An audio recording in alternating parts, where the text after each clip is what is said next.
Complete game changer. All the way. That's it.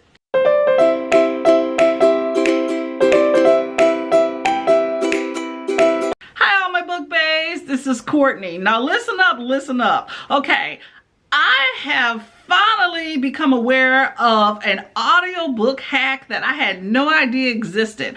I want to thank Zach Parker, who was talking about this in Sprints the other day, and I went and tested it out, and it works. Now, if you have one of those smart home devices, you know, the Alexa, Echo Dot, that thing, you can actually get that via a text-to-speech feature in order to actually read your book to you. The text-to-speech feature is called Kindle Assistive Reader. Now, it's generally for people that have disabilities, but anybody could use it. You can use it for Kindle purchased books. However, it also played a PDF copy of a book that I had on my Kindle as well. Now, you can use the Alexa app for Audible books, but specifically we are talking about the Kindle Assistive Reader for books that are not Audible already.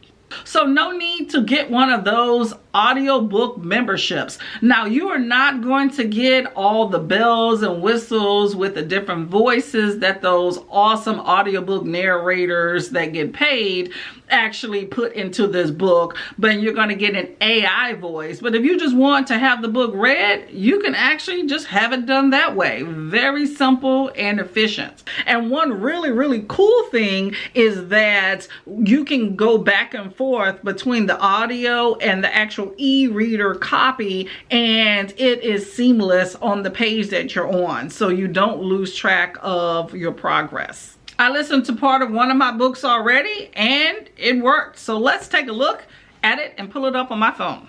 Now, I don't feel like doing any screenshots or whatnot, so we're just going to do real time here. So I'm going to click on my Alexa app. I've already signed in and everything. Now, if you're in here, you can say her name and then do a voice command, or you can just type in the command via this little icon here. Now, we're going to do both. Alexa, read 50 Shades of Grey. Resuming Courtney's book, 50 Shades of Grey, 50 Shades, Book 1. Read with Kindle Assistive Reader. Kindle Assistive Reader, there we go. The candle flame is too hot. It flickers and dances in the overwarm breeze. And you can also do different commands. Soft gossamer wings. Alexa, stop. Dark, sprinkling dusty scales in a circle of light. Alexa, stop. Now, you know Alexa is kind of sketchy right here, so sometimes you have to tell her things multiple times. That happens with my lights and all, right? So you can also type in, like I'm going to say, read 50 Shades of Grey.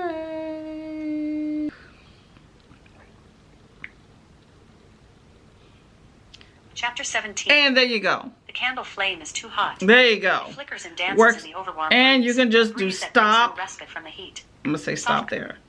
There we go.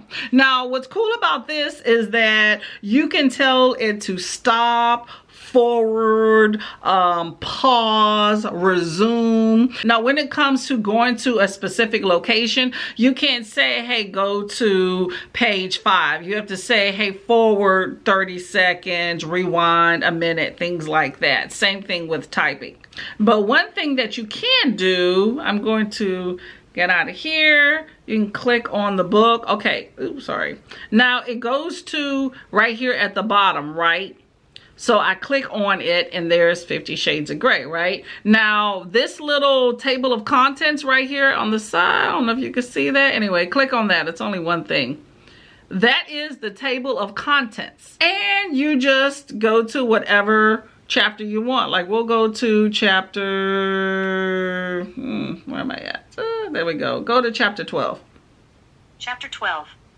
For the first time in my life, I voluntarily there we go for a run. Alexa, stop. Never use sneakers. Some sweat. Alexa, pause.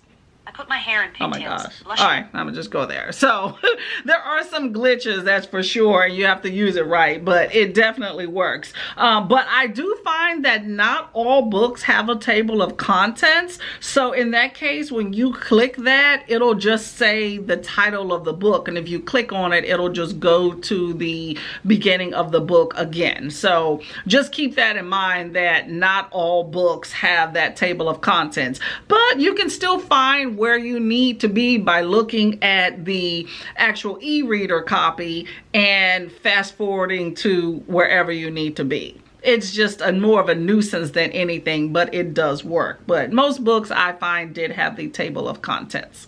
And what I do like is that when you get out of the app, it does still continue to play. And when you get out of it and come back in, like let's say you stop it and come back another day, then it picks up with the sentence that it was on, so you don't lose your spot. Now, what I like is that you can control the volume. You can also control the playback speed as well. Now, keep in mind with that is that you can't type in a specific number. You can say increase speed and it goes in quarter increments. Same thing with decreasing. Now, I read my books via my phone, but you can also select the particular device that you want the audio to pipe through. So if you have one of those little, devices that are at the bedside or whatnot, that you can say, hey, go through that Echo Dot too. So very user friendly. So just fiddle around with it, but a very good option for reading those audiobooks if you are an audiobook person and want to save some time and definitely save some money. So check that out before you go ahead and purchase one of those other memberships if you have a smart home device. So let me know if you've been using this and what you think of it. Okay, I'll see y'all later. If you want to, go ahead and subscribe. I'd appreciate it. Bye, y'all.